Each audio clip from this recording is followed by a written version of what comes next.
संध्याकाळच्या बेताला असा गरम गरम भात आणि त्याच्यावर अशी घट्टसर ही कढी आणि तेही कांदा लसूण न घालता अप्रतिम चवीची ही कढी कोणाला नाही आवडत हो खायला। आणि हे बघा ही कढी किती घट्टसर आणि असं छान झालीये। नमस्कार, मी रेश्मा लोकरे रेसिपीज मध्ये तुमचं स्वागत। आज मी तुम्हाला माझ्या सासूबाईंच्या पद्धतीने दह्याची घट्टसर कढी बनवून दाखवणार आहे। त्यासाठी फक्त आपल्याला एक साधं सिंपल असं वाटण बनवायचंय ना, त्याच्यामध्ये कांदा लसूण, तरीही ही कढी चवीला एकदम अप्रतिम लागते, जिची चव तुम्ही नंतर विसरणार नाही। आणि एकदा बनवली तर तुम्ही वारंवार या पद्धतीने कढी बनवणार याची मला खात्री आहे। चला रेसिपीला सुरुवात करूया। इथे अगोदर आपण कढीसाठी जे वाटण बनवायचं आहे त्याचं साहित्य पाहूया। इथे मी अर्धी वाटी ओल्या नारळाचे असे तुकडे करून घेतलेले, थोडीशी कोथिंबीर घेतलेले, अगदी 1 ते 1.5 चमचा भाजलेले शेंगदाणे घ्यायचे, 1 चमचा जिरं घेतलेलं आहे आणि इथे 7 ते 8 हिरव्या मिरच्या घेतलेल्या आहेत। तुम्ही तुमच्या आवडीनुसार कमी जास्त करू शकता। अगोदर आपण मिक्सरच्या भांड्यामध्ये ही घेतलेली कोथिंबीर, ह्या हिरव्या मिरच्या आणि त्याच्यामध्येच घालून हे जिरं हे आपल्याला वाटून घ्यायचं आहे मिक्सरला। आता ही कोथिंबीर आणि हिरव्या मिरच्या ज्या वाटून घेतलेत त्यामध्येच हे शेंगदाणे आपल्याला नंतर वाटून घ्यायचे, पण हे शेंगदाणे जास्त बारीक वाटायचे नाहीत आपल्याला। जर आपण अगोदर शेंगदाणे घातले असते तर हे जास्त बारीक झाले असते आणि कढीमध्ये त्याची चव लागत नाही, त्यामुळं आता आपण घालून ह्याच्यामध्ये वाटून घ्यायचे आणि जास्त बारीक वाटायचे नाही। आणि हे आता आणखीन एकदा वाटून घेऊया आणि या पद्धतीने आपण ते वाटून घ्यायचे। ह्यामध्ये बघा शेंगदाणे जास्त मी बारीक होऊन दिलेले नाहीत। आता हे आपलं वाटण तयार झालेलं आहे। आपण जे अर्धी वाटी नारळाचे तुकडे घेतलेत हे देखील आपल्याला मिक्सर मध्ये एकदम बारीक वाटून घ्यायचे। आता तुम्ही म्हणा सगळं साहित्य एकत्र का वाटलं नाही का, तर ह्याच्या बरोबर शेंगदाणे फार बारीक झाले असते, म्हणून आपण हे नारळाचे तुकडे जे आहेत ते वेगळेच असे एकदम बारीक पेस्ट सारखे वाटून घ्यायचे।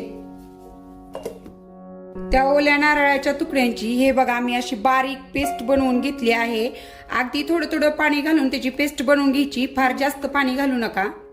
कढी बनवण्यासाठीचं वाटण आपलं तयार झालं आहे। आता आपण कढीसाठी लागणारं साहित्य पाहूया। इथे मी कढीसाठी साधारणतः माझा 2.5 वाटी दही आहे। इकडं फोडणीसाठी तेल, थोडीशी हळद, जिरं, हिंग, 7 ते 8 कढीपत्त्याची पाने, चवीनुसार मीठ, आपण वाटून घेतलेला ओला नारळ, बनवलेलं हिरवं वाटण आणि अगदी 1 चमचा बेसन। आता इथे एका भांड्यामध्ये जे आपण घेतलेलं दही आहे ते घ्यायचं आहे। आता या दह्यामध्ये जे आपण 1 चमचा बेसन घेतलेलं आहे ते बेसन घालायचं आणि छान मिक्स करून घ्यायचं।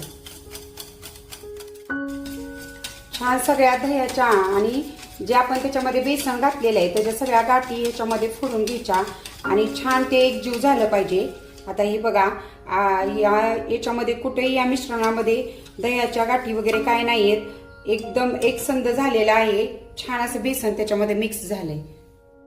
आता याच्यामध्येच जे आपण वाटून घेतलेल्या नारळाची पेस्ट आहे ती देखील ह्याच्यामध्ये घालायची आणि जे आपण बनवलेले वाटण आहे तेही घालायचं ह्याच्यामध्ये आणि हे आपल्याला ह्याच्यामध्ये छान मिक्स करून घ्यायचंय।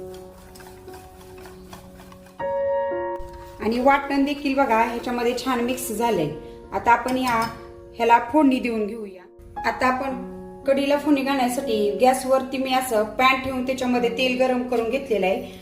त्याच्यामध्ये अगोदर जिरं घालायचं, जिरं छान फुलून द्यायचं। जिरं फुललं की हिंग घालायचा, नंतर हळद घालायची आणि कढीपत्त्याची पाने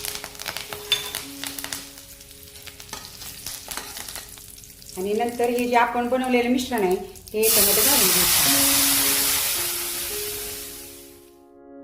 आणि याच्यामध्ये मी साधारणतः अर्धी वाटी पाणी घालतेय।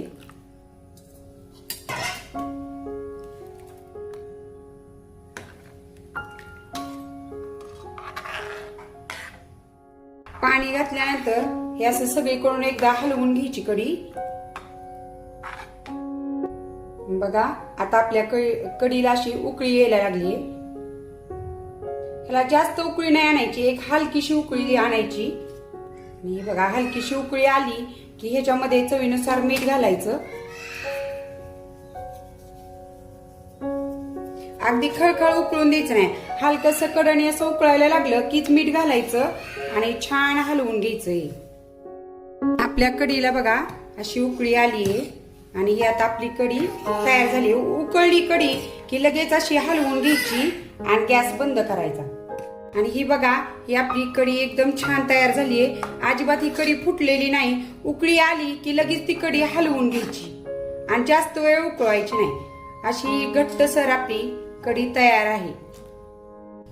माझ्या सासूबाईंच्या पद्धतीने बनवलेली ही कढी आमच्या नातेवाईकामध्ये सगळ्यांना फार आवडते. सगळेजण फार आवडीनं खातात.